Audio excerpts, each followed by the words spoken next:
नमस्कार दोस्तों। बीतनी है रात समझो, कुछ समय की बात समझो, कल अगर बेहतर बनाना है आज के हालात समझो।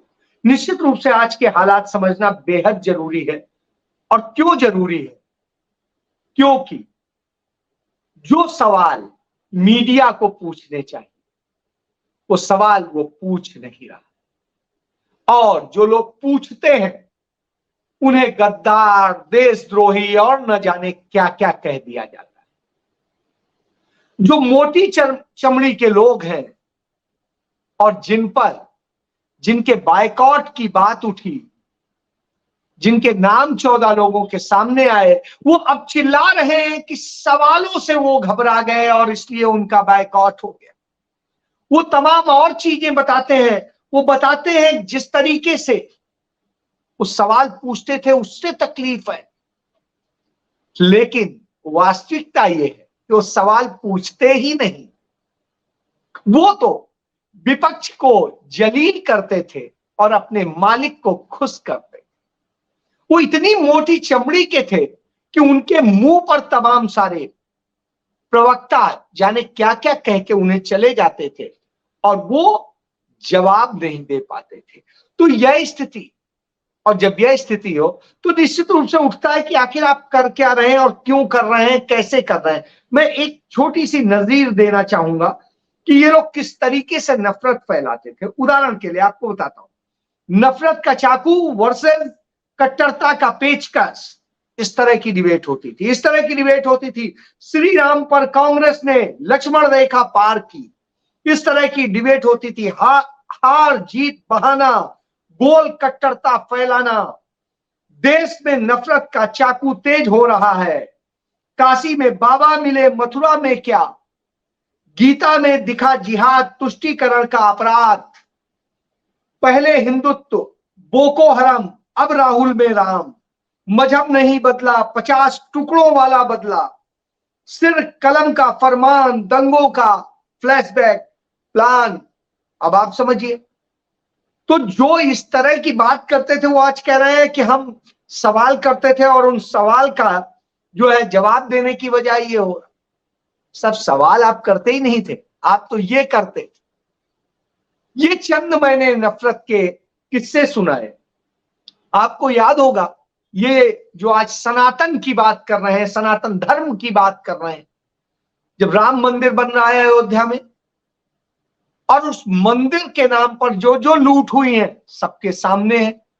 किस तरीके से जमीनों के घोटाले हुए, किस तरीके से तमाम और खरीद घोटाले हुए, किस तरीके से उस ट्रस्ट से जुड़े हुए उसके पदाधिकारी और दूसरे लोगों ने जो घोटाले किए, तमाम अफसरों ने जो घोटाले किए, और इसको लेके कोई और नहीं, भारतीय जनता पार्टी का अयोध्या का सांसद चिट्ठी लिखता है मुख्यमंत्री को। लेकिन साहब कार्रवाई क्यों होगी?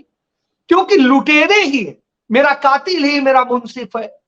क्या मेरे हक में फैसला करेगा? हक की बात तो मैं करता ही नहीं हूं। क्या इंसाफ करेगा? नहीं करेगा, क्योंकि ना वो हक की बात करेगा ना इंसाफ की बात करेगा, वो तो आपका हक छीनना चाहेगा। यही वजह जो एंकर भारतीय जनता पार्टी के माउथ पीस बन गए, क्यों नहीं उनका बायकॉट होना चाहिए? मैं कभी पक्ष में नहीं हूं कि पत्रकारिता को या विरोधी आवाज को रोका जाए, बताया। यदि उसको रोका जाता है तो ये लोकतंत्र पर हमला है। लेकिन साहब ये नफरत फैलाने वालों को क्या कहेंगे, झूठ फैलाने वालों को क्या कहेंगे? और जिस तरीके से वो लोग पूरे जो ये भ्रष्टाचार हो रहा है उसको, उसके लिए ढाल बन के खड़े होते हैं सरकार की, तो उन्हें क्या कहेंगे? जो जनता के साथ होते अपराध पर कुछ नहीं बोलते, उन्हें क्या कहेंगे?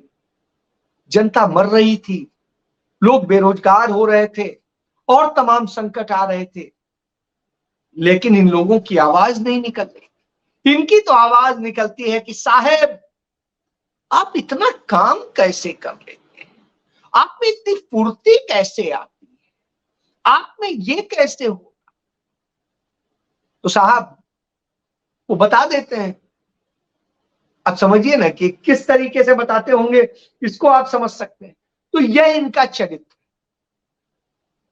इस पर हम बार बार बात कर रहे हैं। चलिए, क्योंकि ज्वलंत मुद्दा है, आज वो बिल्कुल बौखला गए और इस बौखलाहट का नतीजा दिखाई दे रहा है। बहरहाल आता हूं मेन बात पे। आज अखिल भारतीय कांग्रेस कमेटी की CWC, जो उनकी सबसे बड़ी गवर्निंग काउंसिल है, उसकी बैठक दिल्ली के बजाय तेलंगाना में हो रही है, हैदराबाद में। और इस बैठक में पहली बार है कि नहीं तो सदैव कुछ मिनट, कुछ घंटे, कुछ देर की बैठक होती थी और खत्म हो जाती थी, सब बाय बाय हो जाते। अब चूंकि देश के अंदर इतने मुद्दे हैं कि बैठक 3 दिन की रखी है और CWC की 3 दिन की बैठक हैदराबाद में जब हो रही है तो उस पर क्या डिस्कस होगा? चुनाव की रणनीति पर और बहुत सारी चीजों पे नहीं, उससे ज्यादा उस बैठक में डिस्कस होने वाला है, जो चर्चा होने वाली है, वो इस देश की समस्याओं पर चर्चा होगी। कांग्रेस पार्टी भारतीय जनता पार्टी की तरह की पार्टी नहीं है जो सिर्फ चुनाव जीतना जिसका मकसद। चुनाव जीतने के लिए चाहे जितने जुमले फेंको, चाहे जितना झूठ बोलो, चाहे जितना कुछ करो और नरेंद्र मोदी को विश्व गुरु बनाओ और झूठे उनके गुणगान करो, उनके उपन्यास लिख डालो, किताबें लिखवा डालो, खुद लिख डालो और न जाने क्या क्या, उनके पक्ष में लेख लिखो और न जाने क्या। आप याद करिए, कांग्रेस का अधिवेशन था कलकत्ता में, पंडित जवाहरलाल नेहरू उसमें जा रहे थे और पंडित जवाहरलाल नेहरू ने खुद अपने खिलाफ एक आर्टिकल लिखा वहां के एक अखबार में, छद्म नाम से। और उसका खुलासा तब हुआ जब उसको लेकर के तमाम विवाद खड़े हुए, तब उसने कहा कि भाई हमारा क्या दोष है, ये राइटिंग देखिए किसकी है, इन्होंने ही अपने खिलाफ लिखा है। तब पंडित नेहरू से पूछा गया आपने ऐसा क्यों किया? उन्होंने कहा इसलिए किया क्योंकि जब आप सब मेरा विरोध नहीं करते हैं, कुछ नहीं कहते हैं, तो मैं निरंकुश होता हूं, और जब इस तरह की चीज होती है, मेरी आलोचना होती है, तब मैं कम से कम उस पर चर्चा होती है तो मैं उस पर सुधार करता हूं।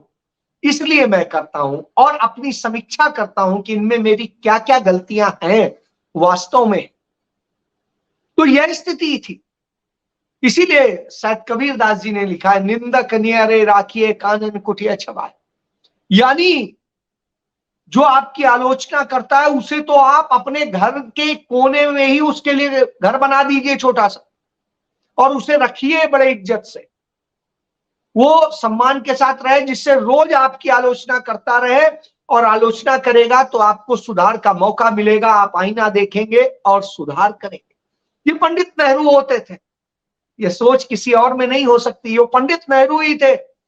जब हिंदुस्तान टाइम्स के कार्टूनिस्ट शंकर ने एक कार्टून बनाया, और हिंदुस्तान टाइम्स के मालिक कौन? बिरला जी, जो पंडित नेहरू के बड़े घनिष्ठ मित्र और साथ में गांधी जी के पूरी तरीके से, मतलब गांधीवादी थे, गांधी के लिए कुछ भी करने थे।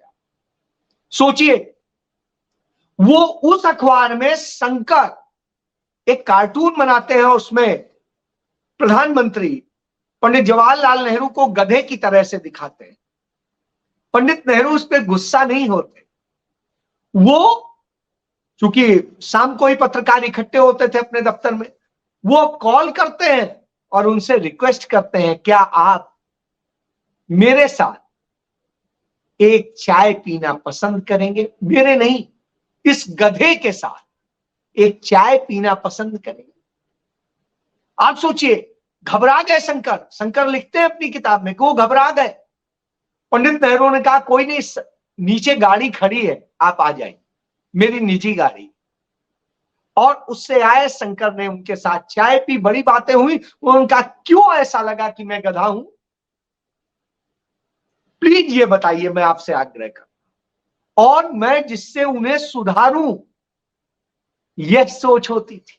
आज क्या है आप देख ही रहे। तो वही बता रहा हूं कि जब कांग्रेस पार्टी अपनी बैठक करने जा रही तो भारतीय जनता पार्टी की तरह चुनाव जीतने के सिर्फ एजेंडे तय करने नहीं जा रही, नफरत फैलाने के एजेंडे नहीं तय कर रही। वो यह नहीं कर रही है कि किस तरीके से, कैसे हम किसको तोड़ें, किसको फोड़ें, क्या करें, किस तरीके से नफरत फैलाएं, किन किन चैनल्स और एंकर्स को हम कैसे पूरे टारगेट दें।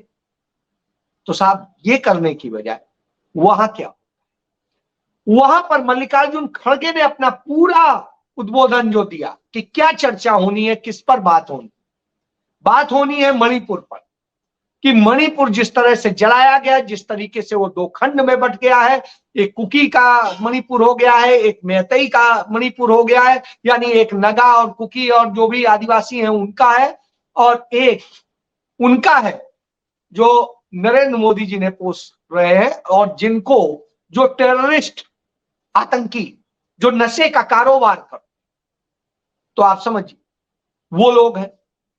कांग्रेस वहां नहीं सत्ता में, लेकिन कांग्रेस वहां के लोगों की भी लड़ाई लड़, वो कहीं नहीं छोड़ती। तो यह एक होता है देश में कैसे सर्वधर्म संभाव खत्म किया जा रहा है, किस तरीके से तमाम धार्मिक असहिष्णुता पैदा की जा रही, और कैसे लोगों को मारा जा रहा है धर्म के नाम पर। इस पर चर्चा करने की जरूरत है। पिछले 5 सालों के दौरान जो हालात हुए, आर्थिक हालात हुए हैं लोगों के, और जिस तरह के हालात में डाल दिया है कि जो खाने की थाली है वो 65% से अधिक महंगी हो गई है। और यही नहीं, इस देश के 74% लोग वो हैं जिनको पोषित आहार नहीं मिल पा रहा है। इसके बाद में और तमाम सारी चीजें, महंगाई जिस तरीके से बढ़ी है, सब चीजों का सारा वो हुआ है, और जिसके कारण आदमी जो सबसे जरूरी है, गांधी जी कहते थे रोटी, कपड़ा और मकान, इसको कैसे पूरा किया जाए, इस पर काम करने की जरूरत। तो आज इस सरकार ने वो तीनों आपसे छीनने का काम किया, क्योंकि सरकार की नीतियों के कारण ऐसा हुआ। सरकार ने इन सारे सामान पर भी, जो आपके खाद्य सामान थे, पहनावा था, मकान था, इन पर भी इतना टैक्स थोप दिया है। यह नरेंद्र मोदी सरकार की सफलता है। तो इस तरीके से उन्होंने किया है, और जो हालत कर दी है हमारे देश के जो 65% आबादी है, वो आबादी युवा आबादी है, और उस आबादी को बेरोजगारी में ढकेल दिया गया। आपको फिगर बताता हूं, जो वर्ल्ड बैंक और दूसरे तमाम सारे संगठनों से निकल के आता है, उसमें इस देश के अंदर 90 करोड़ लोग बेरोजगार हैं। थोड़े बहुत नहीं, 90 करोड़। यह दुनिया के किसी भी देश की बेरोजगार आबादी से ज्यादा है, अब तमाम सारे देशों की आबादी से भी ज्यादा। मतलब आप कल्पना नहीं कर सकते, इस दुनिया के 100 देशों की आबादी से भी ज्यादा है उतने बेरोजगार हमारे यहां।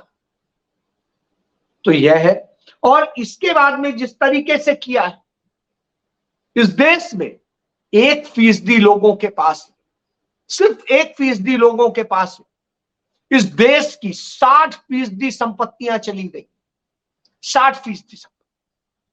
और इस देश के 50% से अधिक लोग ऐसे हैं जिनके पास इस देश की संपत्तियों में सिर्फ 3% की हिस्से। और जब टैक्स की बात करेंगे तो जो ये 1% लोग हैं वो कोई टैक्स नहीं दे, यानी टैक्स भी चोरी, सरकार की नीतियों के कारण माफ। और जो वो 60% लोग हैं जिनके पास में चंद संपत्तियां हैं, वो ही इस देश को 65% टैक्स देते हैं। यानी जो 50%, 3% संपत्ति वाले हैं और प्लस अदर्स 10% है, वो ही 65% टैक्स दे रहे हैं। तो यह फिगर है। इसके बाद में जिस तरीके से हमारा समाज सामाजिक समावेशी रहा, अब उसमें जिस तरह से तनाव डाला गया है, तमाम बेरोजगारी है, दूसरी तरह की चीजें हैं, और इन सब के साथ में आत्महत्याएं बढ़ी हैं। और इन सब की वजह क्या है कि समाज में विषमता पैदा, अमीर बहुत अमीर हो गया, गरीब बहुत गरीब हो गया, मिडिल क्लास कम होता चला गया और बेरोजगारी, महंगाई सबका शिकार हो कि वो आत्महत्या कर रहा है। और जब आत्महत्या कर रहा हो तो आप सब जातियों को लड़ाया जा रहा है, धर्मों को लड़ाया जा रहा है, क्षेत्रों के आधार पर लड़ाया जा रहा है, किसी और बात पे लड़ाया जा रहा है। हमारे देश के सैनिक रोज मारे जा रहे हैं, उनका जाने क्या क्या हो रहा है। और उसके बाद में वीके सिंह एक है जो सेनाध्यक्ष भी रहा है और किस तरह की बातें किया करता था। आज वो कहता है हमारे जब इतने जवान मार दिए गए, आज भी हमारे 2 जवान मारे गए, शहीद हुए, ऐसी स्थिति में वो कहता है कि ऐसी छोटी छोटी घटनाएं तो हुआ ही करती। मतलब आप समझिए इनके लिए छोटी सी घटना है कि 8 लोग जो है पिछले 3 दिन में शहीद हो गए, 4 दिन में। तो यह दशा है। इसके बाद में आप देखिए जिस तरह के हालात बना दिए हैं, इस देश को किस तरीके से कर्जदार बना दिया है। एक तरफ तो आप कह रहे हैं हमसे टैक्स बढ़ गए, सब चीज के टैक्स बढ़ गए, दूसरी तरफ हमें कुछ मिला तो है नहीं, ना सोशल सिक्योरिटी, ना कोई और चीज, और उल्टा टैक्स जरूर मिल गया, रोटी पे भी मिल गया, दूध पे भी मिल गया, और सारी चीजों पे मिल गया। तो साहब ये दिया है सरकार, तो इसको जानने की जरूरत है, इस पर चर्चा होनी चाहिए कि कैसे हो, किस तरीके से प्रधानमंत्री नरेंद्र मोदी के करीबी पूंजीपति मित्रों को सब कुछ सौंपा जा रहा है, कैसे इस देश की तमाम कंपनियों को, इस देश की तमाम संपत्तियों को और सबको सौंपने का खेल चल रहा है, बैंकों को लुटाया जा रहा है, तमाम और भविष्य निधि की और दूसरी तमाम सारी जो कंपनियां हैं और दूसरे संस्थान हैं उनसे लुटाया जा रहा है। सरकार बिल्कुल बिछी हुई है, उसकी गुलामी कर रही है कारपोरेट, और कारपोरेट में भी चुनिंदा अपने लोगों की। तो यह स्थिति है। जिस तरीके से भारत जोड़ो यात्रा के दौरान राहुल गांधी के सारे तथ्य सामने आए हैं, जो तमाम सारे मुद्दे सामने आए हैं, उनसे जो आया, जिस तरीके से चीन ने हमारी जमीनों पे कब्जा किया है और सारी चीज, भारत सरकार उसके बाद कहती नहीं कुछ नहीं किया, यानी उसे जस्टिफाई कर देती है, ले जाओ हम कुछ नहीं बोलेंगे। इस तरह की स्थिति में देश को लाके खड़ा कर दिया, जबकि आज तक इसके पहले कोई प्रधानमंत्री ऐसा नहीं रहा कि जिसने हमारे देश की कोई जमीन कब्जा होने दी, बल्कि उनसे लेने की कोशिश की है। लेकिन ये पहला प्रधानमंत्री है जो हमारे देश की जमीनें कब्जा करा रहा है और उसके बाद कुछ बोल नहीं रहा है। चीन के आगे ऐसे झुक के मिलता है जैसे मालिक आ गए हो, यह दशा, और कहता है कि मैं विश्वगुरु हूं। हिमाचल और उत्तराखंड में जिस तरीके से भीषण तबाही हुई है, जिस तरीके के हालात हैं, उनमें राष्ट्रीय आपदा न घोषित करके उन्हें कोई भी मदद नहीं दी गई, इमदाद न देने के कारण वहां बर्बादी की स्थिति है, तबाह हो गया है हिमाचल तो पूरी तरीके से। एक पैसे की मदद न देना क्या है, और ये तबाही की वजह कोई और नहीं है, दोनों जगह तबाही की वजह है भारत सरकार की बगैर अवैज्ञानिक परियोजनाएं, जिनके कारण ये भूस्खलन हुआ, जिसके कारण बाढ़ आई, जिसके कारण पानी का बहाव रुका, जिसके कारण और बहुत सारी चीज। तो यह वास्तव में केंद्र सरकार, मोदी सरकार जनित आपदा है, प्राकृतिक आपदा नहीं है। क्योंकि प्रकृति का जब रास्ता रुकता है तो अपनी रास्ता बनाने के लिए तोड़फोड़ करती है, और आपने उससे तोड़फोड़ की, आपने पहाड़ों को कमजोर किया। यही वजह है, आपने देखा ही जोशीमठ में क्या हुआ, जोशीमठ धंस गया। क्यों धंसा, उसकी रिपोर्ट भी आ गई कि साहब वो जो भारत सरकार की परियोजना है उसके कारण हुआ। तो यह स्थिति है। इसके बाद में आप जुमले फेंकते हैं, कभी तीसरे नंबर की हम इकोनॉमी बनाएंगे, इसके अलावा और कुछ बनाएंगे, क्या करेंगे, कभी कौन कौन से स्किल इंडिया, ये इंडिया, वो इंडिया, ये भारत, वो भारत, ये सब ये ड्रामे आपके चलते हैं।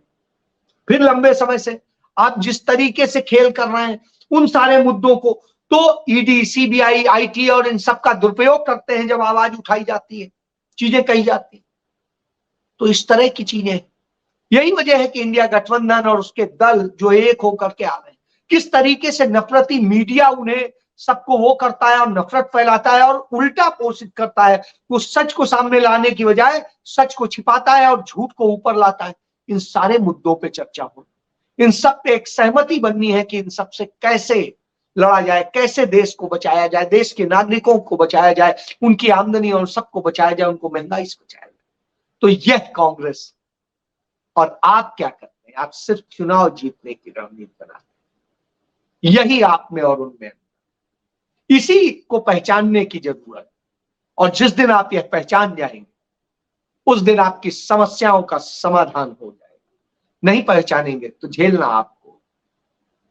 इसलिए सोचिए, समझिए, जानिए। मैं तो जान रहा हूं, आप भी जान। जय